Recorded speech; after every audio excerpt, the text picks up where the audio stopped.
السلام علیکم ورحمۃ اللہ معزز سامعین کرام،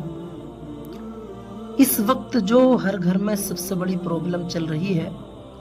وہ یہ ہے کہ بہت سارے باپ، بہت ساری مائیں اسی وجہ سے پریشان ہیں کہ بچیوں کے، ان کی بیٹیوں کے، ان کے بچوں کے یعنی کہ بیٹوں کے اچھے رشتے نہیں آتے ہیں، اور آ بھی جاتے ہیں تو بیچ میں ہی بات ختم ہو جاتی ہے، یعنی مکمل طور پر ان کی پریشانی دور نہیں ہو پاتی۔ تو رشتوں کو لے کر شاید ہی کوئی گھر ہو جہاں ماں باپ پریشان نہ ہو بچوں کے رشتوں کو لے کر کے، اب چاہے لڑکے کا ہو یا لڑکی کا ہو،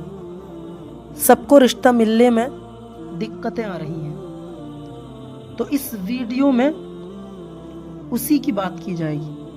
یعنی میں ایسا وظیفہ بتانے والا ہوں آپ کو جس کو پڑھ کر آپ کا رشتہ آ جائے گا، یعنی اگر لڑکی ہے تو وہ اس وظیفے کو پڑھے جس کا رشتہ نہیں ہو رہا ہو، اور اگر لڑکا ہے تو وہ اس وظیفے کو پڑھے اس کا رشتہ ہو جائے گا، اور اگر کسی کی بیٹی کا نہیں ہو رہا ہے تو باپ بھی پڑھ سکتا ہے اس وظیفے کو، کسی کی بیٹی کا نہیں ہو رہا ہے تو ماں پڑھ سکتی ہے، یعنی والدین میں سے کوئی بھی اس وظیفے کو پڑھے گا تو اس کا یہ مسئلہ حل ہو جائے گا۔ تو میں بتا دیتا ہوں، سب سے پہلے کیا کرنا ہے، بسم اللہ الرحمن الرحیم پڑھیں ایک بار، اس کے بعد درود شریف پڑھیں 7 مرتبہ، اور پھر اس کے بعد یہ والی دعا پڑھنی ہے، بسم اللہ الرحمن الرحیم وَمِن كُلِّ شَيْءٍ خَلَقْنَا زَوْجَيْنِ لَعَلَّكُمْ تَذَكَّرُونَ۔ اس کو 21 مرتبہ فجر کی نماز کے بعد پڑھنا ہے روزانہ، جب تک آپ کا کام ہو نہ جائے۔ انشاءاللہ اس سے کام ہو ہی جائے گا، یعنی رشتہ ہو ہی جائے گا۔ اور آخر میں اس کو پڑھ کر، دعا کو پڑھ کر آخر میں پھر درود شریف پڑھنا ہے 7 مرتبہ، اور یاد رہے فجر کی نماز کے بعد ہی یہ وظیفہ آپ کو پڑھنا ہے۔ کیسا طریقہ میں نے بتایا، سب سے پہلے درود شریف پڑھیں گے، کوئی سی بھی پڑھ لیں گے، چاہے یہ پڑھ لیں صلی اللہ علیہ وآلہ وسلم، یہ بھی کام کر جائے گی۔ اس کے بعد یہ آیت جو میں نے بتائی ہے نا، یہ آیت 27ویں پارے میں ہے، یعنی جو پہلا آپ صفحہ پڑھیں گے 27ویں پارے کا، اسی سے اگلے والے صفحے پر یہ دعا آپ کو مل جائے گی، یہ آیت کریمہ آپ کو مل جائے گی۔ تو سب سے پہلے درود شریف پڑھنی ہے 7 مرتبہ، اس کے بعد یہ دعا پڑھنی ہے وَمِن كُلِّ شَيْءٍ خَلَقْنَا زَوْجَيْنِ لَعَلَّكُمْ تَذَكَّرُونَ۔ 21 مرتبہ اس کو پڑھنا ہے،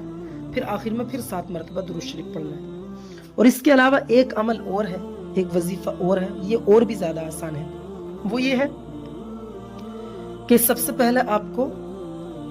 درود شریف پڑھنا ہے 3 مرتبہ۔ درود شریف پڑھنے کے بعد آپ کو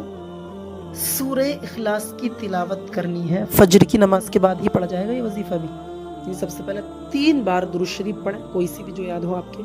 چاہے درود ابراہیمی ہی پڑھ لیں تب بھی کوئی بات نہیں ہے۔ درود شریف پڑھیں گے 3 بار، پھر اس کے بعد پڑھیں گے سورہ اخلاص، یعنی قل هو اللہ احد۔ سب سے پہلے بسم اللہ پڑھیں گے، پھر پڑھیں گے بسم اللہ الرحمن الرحیم کے بعد قل هو اللہ احد اللہ الصمد لم یلد ولم یولد ولم یکن له کفوا احد، اس طرح سے پڑھنا ہے اور 7 مرتبہ پڑھنا ہے۔ پھر اس کے بعد آخر میں پھر 3 بار درود شریف پڑھیں، انشاءاللہ عز و جل یہ عمل بھی آپ کا بہت اچھا ہے، اس سے بھی آپ کا رشتہ ہو جائے گا یا آپ کے بچوں کا ہو جائے گا۔ اور اس کے علاوہ ایک طریقہ اور فقہائے اکرام بتاتے ہیں، وہ یہ ہے کہ آپ فجر کی نماز پابندی کے ساتھ پڑھنے کے بعد روزانہ یا فاطمہ کا ورد کریں۔ لڑکیوں کے لیے ہے، یعنی جس لڑکی کا بیٹی کا رشتہ نہیں ہوتا ہو تو لڑکی فجر کی نماز کے بعد یہ وظیفہ بھی پڑھے، اور نہیں پڑھ سکتی ہے یہ وظیفہ تو یا فاطمہ کا ورد کرتی رہے، کام کرتے ہوئے، کھانا بناتے ہوئے، ناشتہ بناتے ہوئے، اس طرح سے کریں۔ اور اس کے علاوہ ہو سکے تو تہجد کی نماز پڑھ لیں،